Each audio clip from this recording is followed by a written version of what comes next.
Scripture reading. A reading from the book of Numbers, chapters 10 and 11. Chapter 10.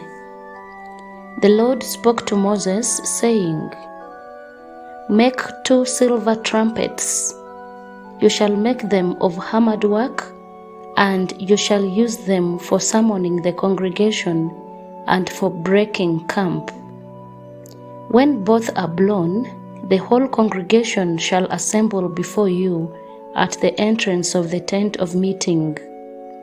But if only one is blown, then the leaders, the heads of the tribes of Israel, shall assemble before you. When you blow an alarm, the camps on the east side shall set out. When you blow a second alarm, the camps on the south side shall set out. An alarm is to be blown whenever they are to set out. But when the assembly is to be gathered, you shall blow, but you shall not sound an alarm. The sons of Aaron the priests shall blow the trumpets. This shall be a perpetual institution for you throughout your generations.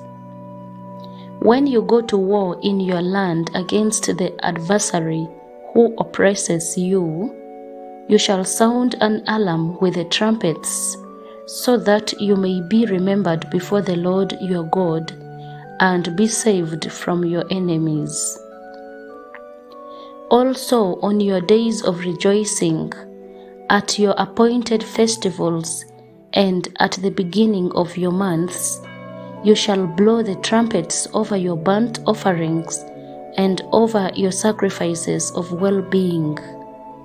They shall serve as a reminder on your behalf before the Lord your God.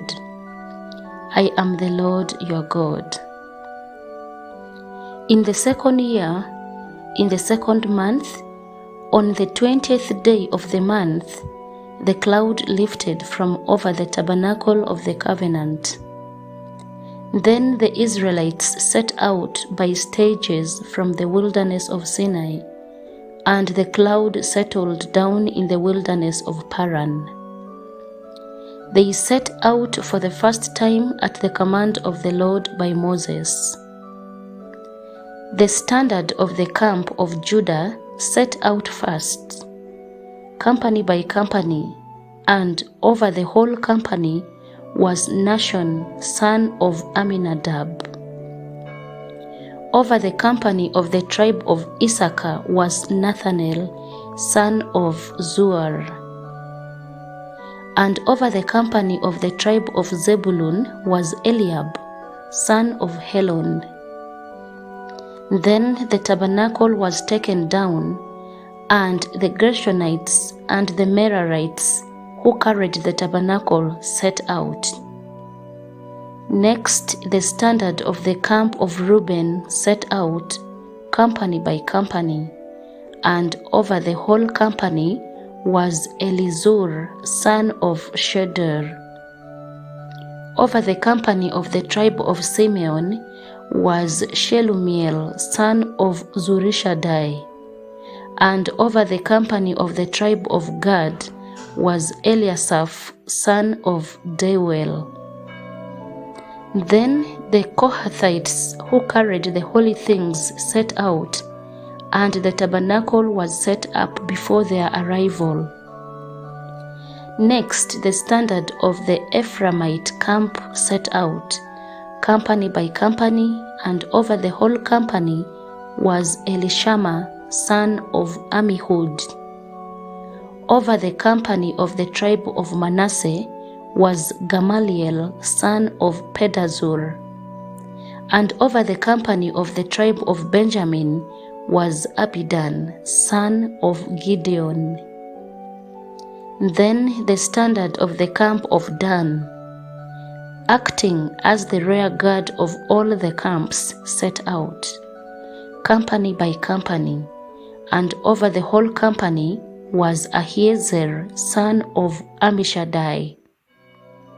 Over the company of the tribe of Asher was Pagiel, son of Okran.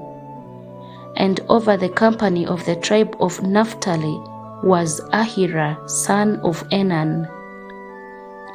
This was the order of march of the Israelites, company by company, when they set out. Moses said to Hobab, son of Reuel, the Midianite, Moses' father-in-law, "We are setting out for the place of which the Lord said, 'I will give it to you.'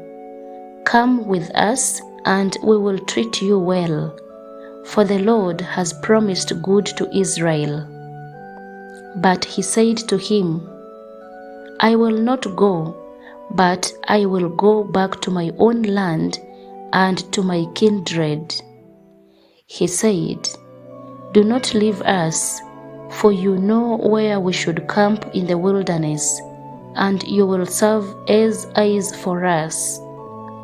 Moreover, if you go with us, whatever good the Lord does for us, the same we will do for you." So they set out from the mount of the Lord 3 days' journey, with the ark of the covenant of the Lord going before them 3 days' journey, to seek out a resting place for them. The cloud of the Lord being over them by day, when they set out from the camp. Whenever the ark set out, Moses would say, "Arise, O Lord, let your enemies be scattered, and your foes flee before you." And whenever it came to rest, he would say, "Return, O Lord of the 10,000 thousands of Israel."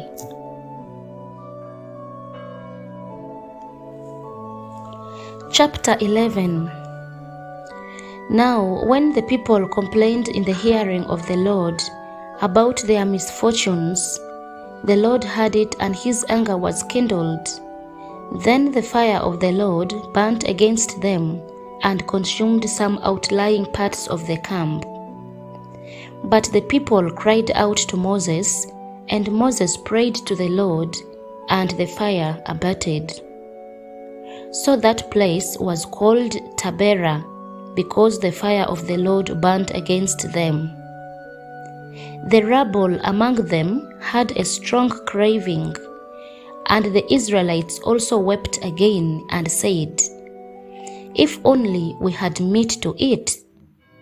We remember the fish we used to eat in Egypt for nothing, the cucumbers, the melons, the leeks, the onions, and the garlic. But now our strength is dried up, and there is nothing at all but this manna to look at." Now the manna was like coriander seed, and its color was like the color of gum resin. The people went around and gathered it, ground it in mills or beat it in mortars, then boiled it in pots and made cakes of it. And the taste of it was like the taste of cakes baked with oil. When the dew fell on the camp in the night, the manna would fall with it. Moses heard the people weeping throughout their families, all at the entrances of their tents. Then the Lord became very angry, and Moses was displeased. So Moses said to the Lord, "Why have you treated your servant so badly? Why have I not found favor in your sight, that you lay the burden of all these people on me? Did I conceive all these people? Did I give birth to them, that you should say to me, 'Carry them in your bosom,' as a nurse carries a sucking child, to the land that you promised on oath to their ancestors? Where am I to get meat to give to all these people? For they come weeping to me and say, 'Give us meat to eat.' I am not able to carry all these people alone, for they are too heavy for me. If this is the way you are going to treat me, put me to death at once, if I have found favor in your sight, and do not let me see my misery. So the Lord said to Moses, Gather for me 70 of the elders of Israel, whom you know to be the elders of the people and officers over them. Bring them to the tent of meeting, and have them take their place there with you. I will come down and talk with you there, and I will take some of the Spirit that is on you and put it on them, and they shall bear the burden of the people along with you, so that you will not bear it all by yourself. And say to the people, Consecrate yourselves for tomorrow, and you shall eat meat, for you have wailed in the hearing of the Lord, saying, If only we had meat to eat, surely it was better for us in Egypt. Therefore, the Lord will give you meat, and you shall eat. You shall eat not only 1 day, or 2 days, or 5 days, or 10 days, or 20 days, but for a whole month, until it comes out of your nostrils and becomes loathsome to you, because you have rejected the Lord who is among you, and have wailed before him, saying, Why did he ever leave Egypt? But Moses said, The people I am with number 600,000 on foot, and you say, I will give them meat, that they may eat for a whole month.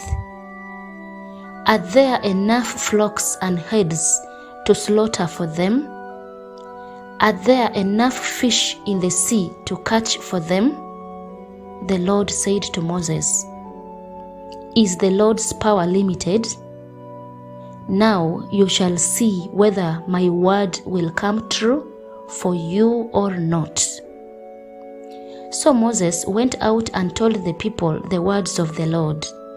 And he gathered 70 elders of the people and placed them all around the tent. Then the Lord came down in the cloud and spoke to him, and took some of the Spirit that was on him and put it on the 70 elders. And when the Spirit rested upon them, they prophesied, but they did not do so again. 2 men remained in the camp, one named Eldad and the other named Medad, and the Spirit rested on them. They were among those registered, but they had not gone out to the tent, and so they prophesied in the camp. And a young man ran and told Moses, Eldad and Medad are prophesying in the camp. And Joshua, son of Nun, the assistant of Moses, one of his chosen men, said, My lord Moses, stop them. But Moses said to him, Are you jealous for my sake? Would that all the Lord's people were prophets, and that the Lord would put his Spirit on them. And Moses and the elders of Israel returned to the camp. Then a wind went out from the Lord, and it brought quails from the sea, and let them fall beside the camp. About a day's journey on this side and a day's journey on the other side, all around the camp, about 2 cubits deep on the ground. So the people worked all that day and night, and all the next day, gathering the quails. The least anyone gathered was 10 homers, and they spread them out for themselves all around the camp. But while the meat was still between their teeth, before it was consumed, The anger of the Lord was kindled against the people, and the Lord struck the people with a very great plague. So that place was called Kibroth Hattaavah, because there they buried the people who had the craving. From Kibroth Hattaavah, the people journeyed to Hazeroth. The word of the Lord. Thanks be to God.